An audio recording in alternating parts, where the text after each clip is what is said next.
বন্ধুরা, ছাদ বাগানে ছোট টবে কীভাবে এত সুন্দর সুন্দর বেগুন তৈরি করবেন। হ্যাঁ বন্ধুরা, ছাদ বাগানে ছোট টবেই কিন্তু হবে এরকম সুন্দর সুন্দর বেগুন।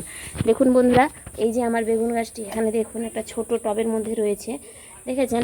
আর এতে দেখুন কী সুন্দর সুন্দর বেগুন হয়ে রয়েছে। আপনারা চাইলে আপনাদের ছাদ বাগানেও এরকম সুন্দর সুন্দর বেগুন অবশ্যই তৈরি করে নিতে পারেন খুব সহজেই। এই যে দেখুন গোড়াতে দিয়ে রেখেছি শুধুমাত্র সবজির খোসা। হ্যাঁ বন্ধুরা, এরকম শুধুমাত্র সবজির খোসা দিয়েই কিন্তু আমি তৈরি করে নিচ্ছি আমার ছাদ বাগানে এরকম সুন্দর সুন্দর বেগুন। দেখুন টবের মধ্যে কি সুন্দর হয়েছে বেগুন। আর এরকম বেগুন পেতে গেলে কিছু খুবই অল্প পরিচর্যায় এবং অল্প যত্নের মধ্যেই কিন্তু হয়ে যাবে আপনার ছাদ বাগানে এরকম সুন্দর বেগুন, তাও আবার এরকম ছোট ছোট টবে। এবং এ থেকে আপনি আপনার পরিবারের চাহিদা অনুযায়ী অনেকটাই কিন্তু সবজি সংগ্রহ করতে পারবেন।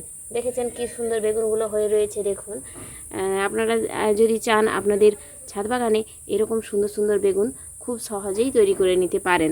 আর এই যে দেখুন এখানে আমি করেছি, এই যে বেগুনের বীজ ফেলেছি সেখান থেকে দেখুন এই যে হচ্ছে বেগুনের চারা। এই দেখুন এখানে এগুলো তো বড় বড় চারা।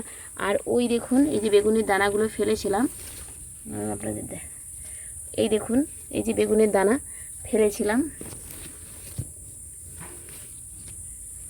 দেখুন এই যে দেখুন বেগুনের দানাগুলো ফেলেছিলাম, দেখতে পাচ্ছেন। এই দেখুন এই যে কী সুন্দর সুন্দর দেখুন নতুন বীজ হওয়া শুরু হয়ে গিয়েছে। এখান থেকেই হয়ে যাবে কিন্তু নতুন চারা। দেখুন এই দেখুন কত বীজ, এই দেখুন বেগুনের বীজ থেকে কিন্তু নতুন চারা তৈরি হয়ে যাচ্ছে, দেখেছেন। এই দেখুন আর এই যে এখানে হচ্ছে বড় বড় বেগুনের চারা। এই দেখুন এগুলোও আমি নিজের হাতে তৈরি করেছি। আর এই যে দেখুন এই যে নিজের হাতে এরকম বীজ ফেলে দিই টবে, আর কীভাবে দেখুন চারাগুলো কিন্তু তৈরি হয়ে যায়।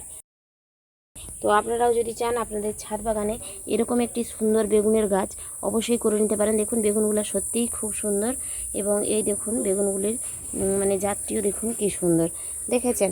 ওখান থেকে আমি এই বেগুনটা তুলে নিয়েছিলাম। দেখুন বেগুনটা কতটা নরম আর কতটা সুন্দর। এখন দেখুন ওই যে গাছের মধ্যে ওই দেখুন দুটো বেগুন হয়ে রয়েছে, দেখেছেন। আর এই যে বেগুনগুলো সত্যি কথা বলতে এই বেগুনগুলো কিন্তু খেতেও খুব সুস্বাদু। যে দেখুন এই যে দুটো বেগুন তুলে নিয়েছি, এই দেখুন বেগুনগুলো সত্যিই কিন্তু খুব সুস্বাদু। আর এই আমি নরম অবস্থাতেই তুলে নিচ্ছি। এই বেগুনগুলো কিন্তু সত্যি খেতেও খুব ভালো।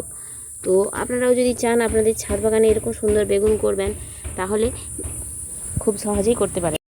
আমিও কিন্তু খুব সহজ একটি পদ্ধতি অবলম্বন করে বেগুন গাছটি করেছি। এই দেখুন একটা ছোট পাকা বেগুন নিয়ে আমি এটাকে কিন্তু ওই টবের মধ্যে ছড়িয়ে দিয়েছিলাম। হ্যাঁ, আপনাদের যে দেখালাম চারাগুলো বেরিয়েছে, তো এরকম একটা ছোট বেগুন নিয়ে আমি টবের মধ্যে ছড়িয়েছিলাম এবং তার থেকেই কিন্তু নতুন চারা তৈরি হয়েছে, এবং সেই চারাটিকেই আমি লাগিয়ে এই যে দেখুন পরে গাছটি এত বড় হয়েছিল আমি কিন্তু তৈরি করে নিয়েছি।